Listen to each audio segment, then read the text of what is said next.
Hey Jax, this is a dash that came out of a 1959 Kenworth cab over, just like you guys were looking at. And that's the little pocket where the Saginaw tack and time, it's kind of like the old day EDL goes. Check this out. This was an old Cummins fuel primer. If I get my hand out of the way here.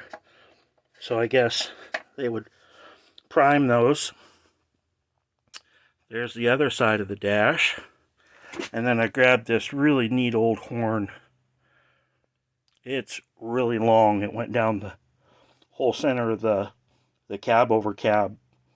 So yeah, my buddy had to scrap it. Nobody wanted that thing. I had a couple takers, but nobody came through. Kind of a shame.